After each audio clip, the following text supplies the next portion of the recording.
खेती करना आसान कभी न था।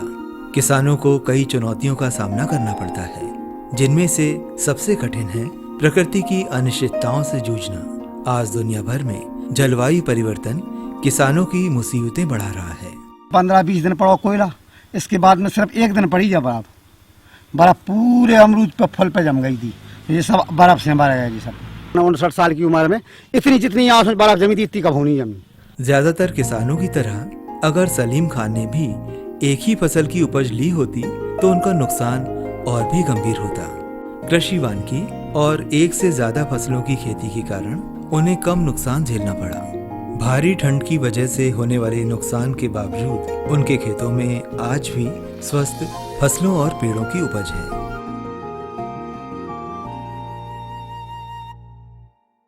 बुंदेलखंड रेनफॉल या जलवायु परिवर्तन के मामले में बहुत सेंसिटिव है। यहाँ टेम्परेचर बहुत जल्दी बूस्ट अप कर जाता, बढ़ जाता है, बहुत जल्दी डाउन होता है।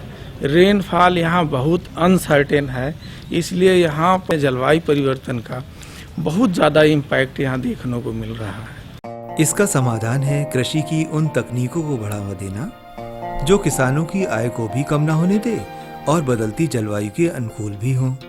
सबसे पहले तो हम ये देखेंगे कि हम जो क्लाइमेट चेंज हो रहा है उसी के अनुसार हम सीड लें। जैसे यहाँ बुंदेलखंड में हीट की प्रॉब्लम है तो हीट रेजिस्टेंट वैरायटी लें, शॉर्ट ड्यूरेशन वैरायटी लें, कम पानी में अधिक पैदा करने वाली उस टाइप की वैरायटी लें। शॉर्ट ड्यूरेशन क्रॉप्स का होने का फ़ायदा ये होता है कि मौसम के बदलाव का उन पर असर कम होने की गुंजाइश होती है। गेहूँ अगर यहाँ की मुख्य फसल है, स्वर्णा और पूर्णा जो वैरायटीज़ हैं वो कम समय में उत्पादन देती हैं, कम पानी लेती हैं। 1200 किसान कि लगभग हम लोगों के साथ जुड़े और नए नए बीजों को उन्हें अपनाया और उससे अपने परिवार की स्थिति को, आर्थिक स्थिति को ऊपर किया।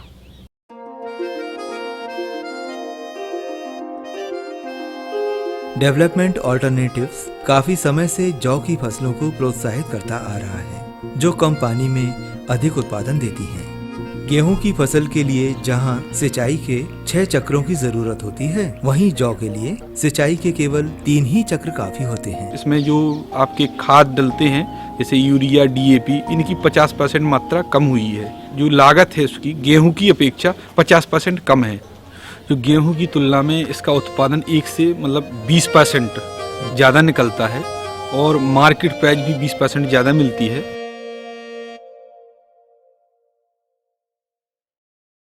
बदलते हुए मौसम की चुनौतियों से लड़ने के लिए किसानों का गर्मियों और सर्दियों के लिए उचित योजनाएं बनाना जरूरी है। अब खरीफ में ये है कि अगर बारिश लेट हुई या बारिश बहुत ज़्यादा हुई या बारिश बहुत कम हुई तो उनके लिए क्या प्लान होना चाहिए। तो अगर बारिश ज़्यादा हो गई और प्लाऊ नहीं कर पाए तो मेरे हिसाब से बाजरा, ज्वार, मक्का लगा दीजिए। साल भर के लिए उसको ड्राई फॉडर जानवर के लिए मिल जाएगा।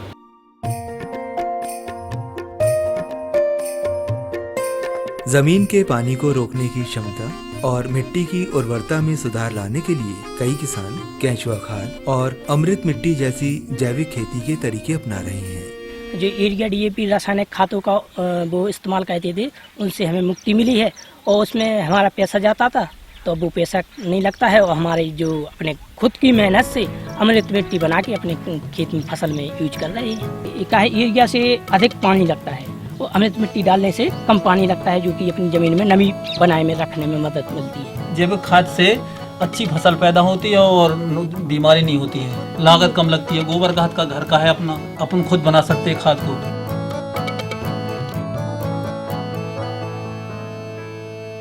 बुंदेलखंड में ग्रीन शेड नेट को भी बढ़ावा दिया जा रहा है।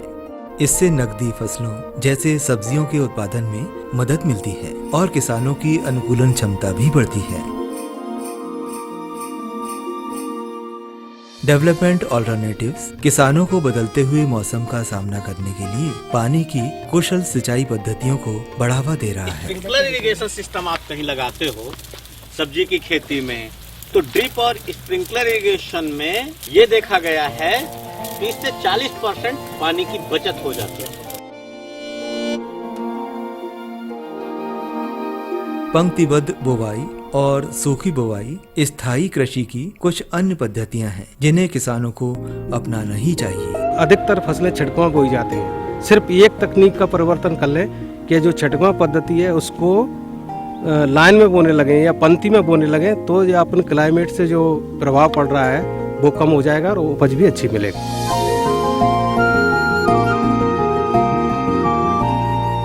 I think what is important now is to ensure that these experiences and lessons get properly mainstreamed and integrated into state level policies, programs, as well as practices and budgets. I think this is one way of really promoting climate resilience across the country. इन जलवायु अनुरूप कृषि तकनीकों के माध्यम से कई किसानों ने बेहतर उत्पादकता और आय हासिल की है। इस तरह के अनुकूलन उपाय ग्रामीण समुदायों को जलवायु परिवर्तन के प्रभाव का सामना करने और एक बेहतर भविष्य बनाने में मदद कर रहे हैं।